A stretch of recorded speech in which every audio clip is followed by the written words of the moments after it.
Hi, I'm Denise Gierach of the Gierach Law Firm. This is one of the videos in our series about selling your business. This one focuses more on the area of post-closing employment. So you've sold your business, but the buyer wants to employ you after the date that you closed on the transaction. So what are the reasons for this? One reason is the buyer wants to write off part of the payment for the sale as ordinary deduction to him in the year of the sale or whenever you receive it.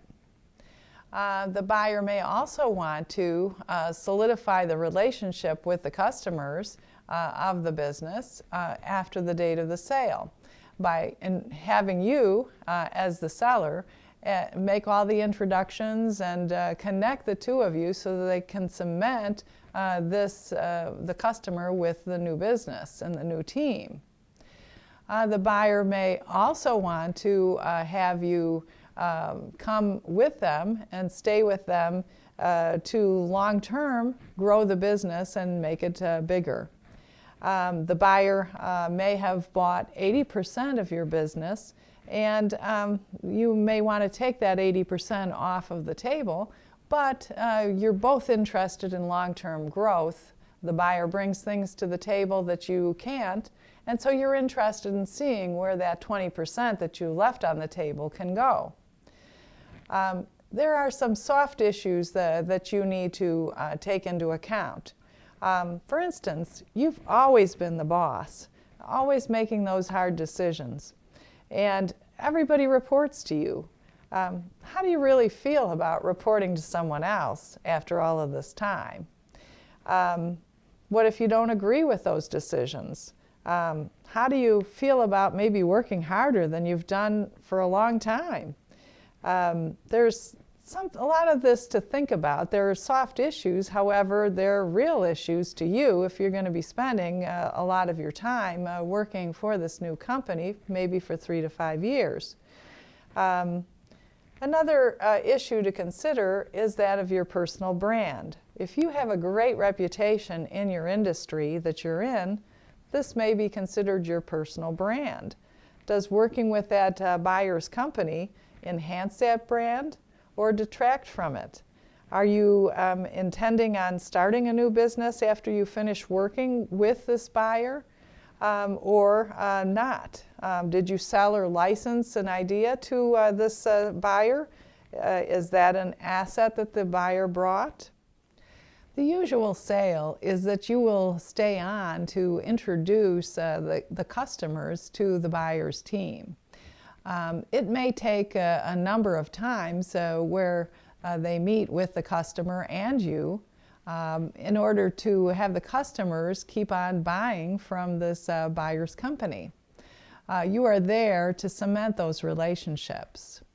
If that is strictly why you are having an employment agreement or a consultation agreement, you would want to work out the amount of time that you will be spending for the buyer's benefit.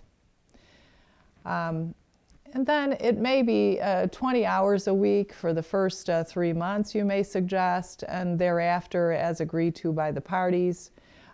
This should be worked out when you are doing the negotiations for the sale, not when you start doing your work. The buyer's idea of the time that you will start working will definitely be different from yours. So don't forget that you'll want to have some fun with the money that you got from the proceeds of your sale. So don't give yourself too much to do with this new business unless you're actively involved for a long-term reason. So let's say that you agree to stay longer with a bonus in mind. Here are some things that you should consider negotiating in your employment agreement before you sign the sale agreement. First is consider the amount of time that you are thinking of spending or staying with the firm. Do you want to stay for 2 years, 3 years, 5 years? Remember that you are working for a company that might have a different culture and that you may be working for and reporting to someone other than the buyer directly. So consider too how the bonus is structured. The simplest way to get a percentage bonus on what you sell, that's the best. From the buyer's standpoint, the buyer knows that you are not a newbie and that they should pay you for a book of business already or have. They may want to have a floor built in there and give you everything, a percentage of what you bring in above that floor as your bonus. So that's another option. Sometimes the buyer wants the bonus based upon EBITDA. The problem with that is you don't have any control over what goes into EBITDA since you're no longer in charge of operations. The buyer may have team members whose salaries are in there, and those affect what your bottom line is going to be. So, since you have no control over those items, your bonuses may turn out to be totally different.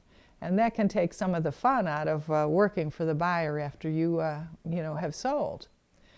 If the buyer will only do the bonus based upon EBITDA, then you have to really define with specificity what in that agreement, what is included in that and what's not. Because you can pull items out of that calculation that don't belong there or negatively or adversely impact your hard work and getting that right bonus. So what if you leave part of your ownership in the business? In that case, the buyer may keep you in charge of your own unit of the business, and you may be a salaried employee with the normal benefits as a salaried employee would have. Your bonus that you receive may be based upon EBITDA, and you are not in control of, now you're in control of that, and other factors such as sales dollars over certain dollar amounts. So your goal in this case is to build this value of this business further, that when the buyer eventually decides to sell, or you decide to sell your portion of it, the amount that you receive is going to be well worth your while for having worked there with that buyer's company for that longer period of time. Now let's talk about a concept I call the 5-year flip. We've seen that over quite a number of years now, and usually there is a private equity group that is involved in this type of a situation. They are either directly involved in the purchase as a buyer, or they are invested in the buyer itself.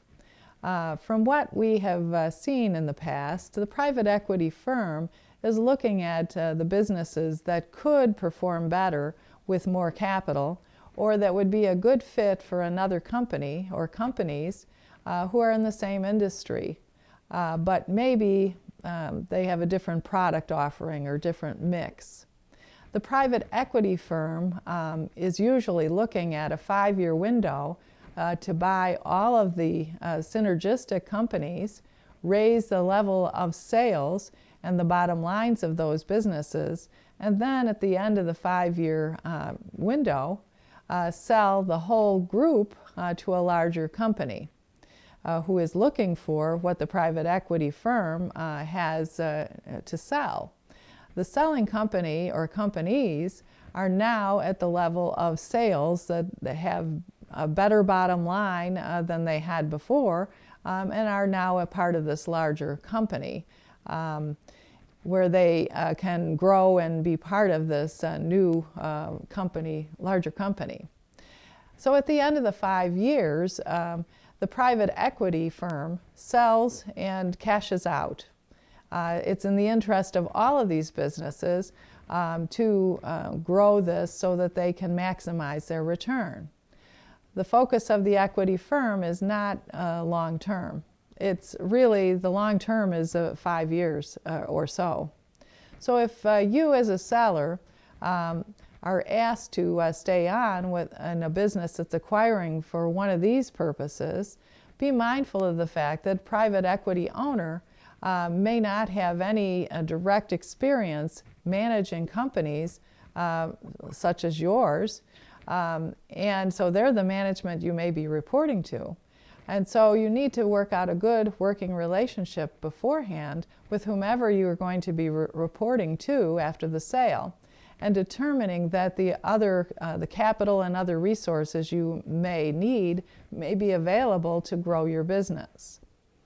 In that case, your bonus may again be based upon EBITDA, since you are in charge of the business. In summary, there are many considerations that you will have to take into account for post-closing employment with the buyer, all of which you will have to negotiate what the terms are going to be before you do the deal. Don't rush in without taking into account all of these things that will impact you after the date of the sale. So I thank you for listening, and I look forward to seeing you on the next video.